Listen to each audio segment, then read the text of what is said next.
సత్య సాక్షి అనుదిన మన్నా ద్వారా మీ అందరికీ శుభోదయం.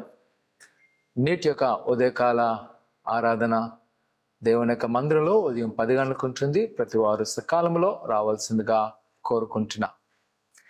నేటి యొక్క వాగ్దానము కీర్తన 30వ సంకీర్తన 11వ వచనం. నా ప్రాణము మౌనంగా నుండక నిన్ను కీర్తించినట్లు నా అంగలార్పును నీవు నాట్యముగా మార్చి ఉన్నావు.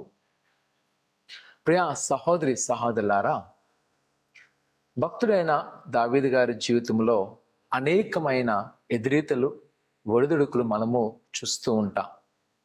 ఈ కీర్తన రాస్తున్న సందర్భంలో తనకున్న శ్రమలో తన ప్రాణము మౌనంగా నుండకుండా ప్రభు ఉంచాడంట. ఏంటి అంటే ఆయనను కీర్తించడం. తన అంగలార్పును నాట్యముగా మలిచాను, తన కన్నీటిని ఆనంద బాష్పాలుగా మలిచాను. ఒక విధంగా ఆనాటి భక్తులైన దావీదు గారి జీవితం వంటి శ్రమలు మనలో కూడా ఉన్నప్పుడు మనకు అనిపిస్తూ ఉంటుంది, మనం ఆలోచన చేస్తుంటాము, అయ్యో ఈ యొక్క శ్రమల నుంచి ఎలా బయటకు రావాలని. కానీ ఆయన అయితే ఆ శ్రమల్లో ప్రభువుని మహింపరుస్తున్నాడు, ప్రభువుని ఘనపరుస్తున్నాడు.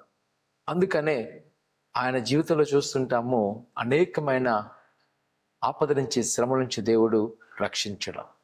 ప్రియ కుమార్తె ఈ ఉదయ కాల సమయంలో దేవుని యొక్క లేఖనం ద్వారా నేను ప్రోత్సహిస్తున్నాను.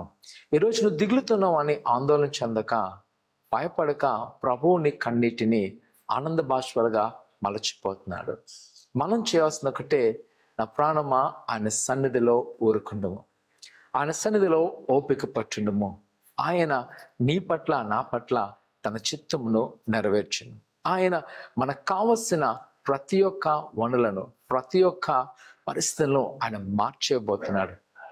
కాబట్టి దిగులు చెందక ధైర్యంగా ఉండము. ప్రార్థన చేసుకుందాం. పరిశుద్ధుడా, దేవానికి ఉన్నారు నీ బిడ్డలైన వారు మీరు జ్ఞాపకం చేసుకోండి. నీ దేవాశీర్వాదం నింపండి. ఇక వరకున్న ప్రతి కొదలు యేసు నామమున మీరు తీసివేసి, ఇదిగో ప్రభా నీ సన్నిధిలోకి వచ్చి ఆడుతుండగా ప్రతి కార్యాలు మీరు నెరవేర్చబడుతున్న దేవానికి ఉన్నారు. నీ కృపలో బలపరచబడుతున్న దేవానికి ఉన్నారు. అయినా మీరే తోడేయండి, నడిపించమని.